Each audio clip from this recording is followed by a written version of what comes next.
You're at the top for a good reason. You have drive and ambition. You're admired for your skills. But did you know that you've harnessed only a fraction of your potential to accomplish great things? Maybe you're still operating under the industrial age business culture. Do you ever secretly agree with automotive pioneer Henry Ford, who is reputed to have said, "All I need is a pair of hands, and I have to take the whole damn person"? Because that mindset won't fly in today's knowledge-based global economy. Have you lost touch with the individuals that work for your company? Because they are individuals, made up of all kinds of unique experiences, outlooks, needs, and wants, that if cultivated properly, can catapult your company into greater success than you ever dreamed possible. How, you might ask? By applying scientific, psychological principles. It's actually within your reach. This feature will show you how to transform your workforce through self-knowledge and can ultimately help transform the way you think about the people who make your world go around. Resistance. Resistance. A toddler kicking and screaming because he doesn't want to leave the playground? A resistant mule that refuses to walk another step?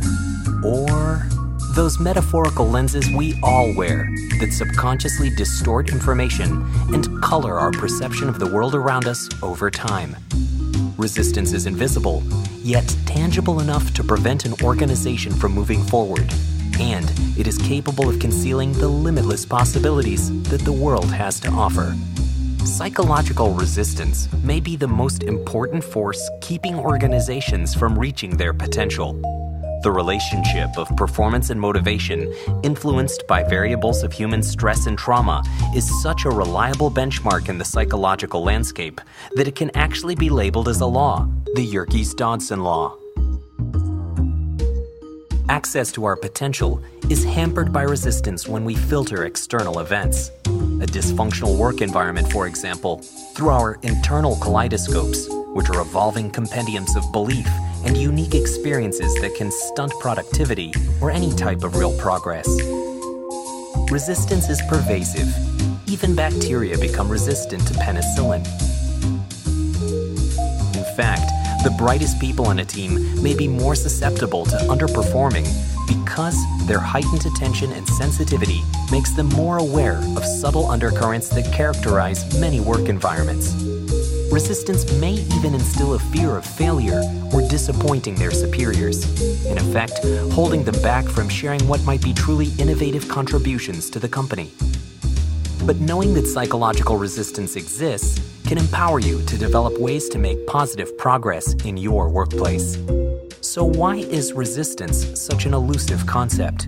Why haven't business leaders and human resources professionals been able to recognize this counterproductive force and work to correct it? One possibility, the leader's own psychological and neurological tendencies leave little room for options, instead forcing their perceptions and actions through the narrow crack called a comfort zone. Fact, business leaders and managers can benefit personally from self-knowledge and become more effective in creating an organization where an enlightened workforce actually wants to double their productivity. The old way, manually driven, industrial age, get-the-job-done labor, doesn't work in a new age where companies are increasingly reliant on creativity and innovation to develop a competitive edge. Experience plus knowledge plus cultural customs plus leisure interests plus personal history equals a whole list of advantages that, when mixed thoroughly, result in a well-seasoned company poised to create its own future and make a statement in a global economy. Do I really want to know that my controller goes nude skydiving on weekends? You might ask yourself. Oh yes, you certainly may want to know this. You never know what kind of insight or wisdom may be linked to a team member's unique propensities that could put a whole new spin, for example, on how you market your new product line or how to launch diversified services. The business that requires an energized, committed, and innovative team can no longer keep the workforce invisible. So how do you tap into that wellspring? Empathy. It's a powerful capacity reflecting your own level of self-knowledge. And it gives you the ability to put yourself in the other person's shoes when you respond to your team members in an empathetic manner. When you care enough to be curious about yourself and others, to ask meaningful questions, to take a genuine interest in them as human beings, a magical thing happens. Seemingly simple but honest and inquisitive communication unleashes a creative energy that, under the right conditions, can support a steady stream of innovation, giving your whole organization that needed edge in the marketplace. Treating everyone as if they were instruments whose lives are otherwise inconsequential can result in diminished performance for them and your company, and ultimately, it diminishes your effectiveness as well. Traditional business models have been found to squeeze only 10 to 30% worth of effort out of their workers.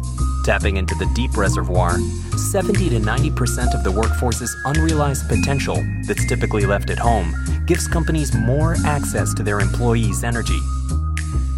How? You need to build an architecture that fosters personal safety and encourages personal development. Consider these ideas and how they relate to your company. Number 1. Optimal performance is more likely to be maintained where individuals feel seen, heard, valued, and respected. Number 2. People only invest in what they themselves create. Involve the workforce as much as possible, starting with a vision. Number 3. Where there is no growth potential, there is no commitment. Number 4. In an environment where reflection is encouraged and people feel safe in consistently doing the harder thing, higher levels of performance are achieved. It starts with empathy. You can develop empathy with a willingness to be curious about yourself and others outside of your leadership and business roles. You've got to develop a keen awareness of your own hot buttons, fears, and traumas, and learn how they involuntarily influence your actions and reactions. Scary?